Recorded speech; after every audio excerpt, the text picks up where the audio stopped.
Childhood trauma and sexual addiction.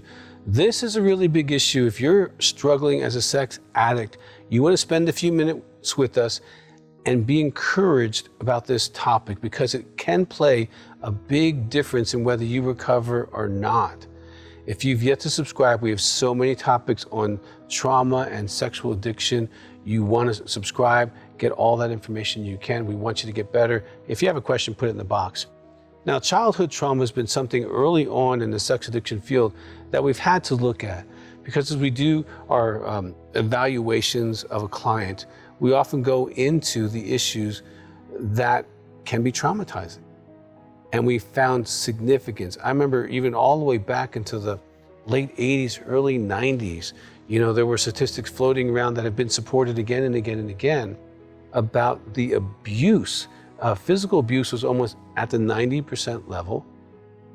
So when you're physically abused, you're told by their behavior that you're not worth respect and value, and you can internalize that pretty easily.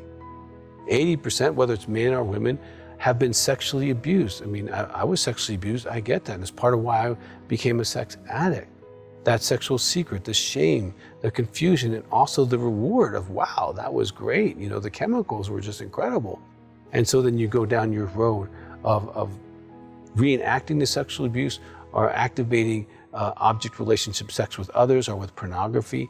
And you definitely can connect those dots. I'll never forget the story of a man who was in a psychiatric hospital. I was called to do a sexual assessment on him, which is going through his history. And I don't ask men, have you been sexually abused, because they don't always have the right answer for that. I ask him, your first sexual encounter, how old were you? And so I asked him that question, and then he starts telling me a story. And the story went like this. He was about maybe 13 or so, and he was walking down his friend's house, banged on the door, and his friend wasn't there, dad wasn't there, the mom was there, and she sexually abused him. And they started having sex 2 or 3 times a week, every week, until he was married at 33. Now, why was he in a psychiatric hospital? He was suicidal because he was having 9 relationships outside of his marriage. And you guessed it, all of the women were old enough to be his mom. They were all 15 years older than him, 20 years older than him. He wasn't going for young women and having affairs. He was repeating his sexual abuse.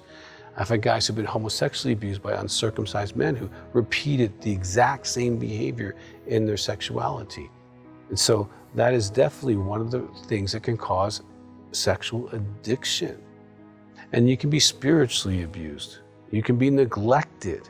I find a lot of sex addicts have neglect more from their fathers than their mothers, and they ache for affirmation, and so they seek it in pornography, they seek it in sexual relationships, in any direction. And so these traumas, these neglects, these abuses that you have experienced can format your sexuality, not just emotionally, because there's a lot to do with the fantasy world. I have done masturbation and porn histories on over 5,000 men. And so I'm not just talking smack to you. I've sat in this for decades, almost 4 decades, evaluating sex addicts. And oftentimes when they go into their fantasy, it tells me a lot of how they got into their addiction, because they're looking for power, they're looking to be accepted, they're looking to be loved, they're looking to be wanted, they're looking to be heard, they're looking to be seen. Okay, they're looking to be dirty, they're looking to get away with something. They're getting their psychological needs met in this fantasy state and altered world. And so it can oftentimes give indications as to what kind of trauma or neglect that they have used. So if you look at your kind of fantasy, what is it in that is an unmet need that you didn't get met in your childhood or maybe even in your adulthood, and you're still getting it met through your sexual addiction? That can be a player. Now, trauma is a player for about, I would say, almost 85% of addicts. Physical abuse, sexual abuse, there's spiritual abuse. There's other types of neglects that go into that mix. Would roughly be about that. About 15% of addicts don't have that. They came from good families, mom and dad loved them, they just got into pornography or masturbation, and they start ringing the bell, feeding the dog, and neurologically attaching themselves, hijacking their sexual reinforcement to an object and desiring that object even over people. And if you've experienced trauma and you've experienced sexual addiction, there's a real possibility that you're experiencing intimacy anorexia in your marriage as well. I want to spend just a minute on this, because if this is you, you're going to want to heal from both sides of this for you to actually heal. Because it might not be the trauma that's holding you back, it might be the anorexia that evolved as well. Because it also has the same roots. Intimacy anorexia is the active withholding of spiritual, emotional, and sexual intimacy from your spouse. You might do it in an affair, you might do it online, but with your spouse, you're withholding.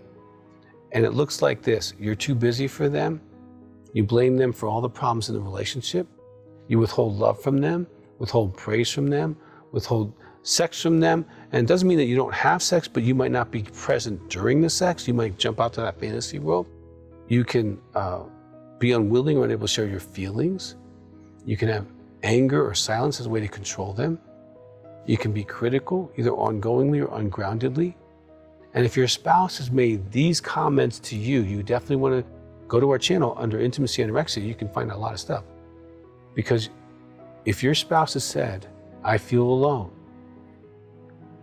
or I'm married and alone, I feel like we're roommates, we just pay bills together, those kind of comments, you definitely want to do some research, because your trauma might have caused a secondary addiction, intimacy anorexia, which often is not identified early in sex addiction recovery. So if you're watching this, do yourself a favor and just Google the term intimacy anorexia, read through that material, because that's applying to you. That might be what's holding you back, not the sexual abuse, not that other stuff. Now, I will tell you, you want to see a counselor who's trained in the 6 types of sex addicts, who've been trained by the American Association for Sex Addiction Therapy, because they're going to be the best to be able to help you figure these pieces out. And you can call my office at 719-278-3708. All the counselors are AASAT trained and certified by myself, and they've been doing this for quite a while. So get some good information on how you got to be where you are, and then get some hope and get to work, and you can be free. I've been free now for almost 40 years. You never have to be addicted again.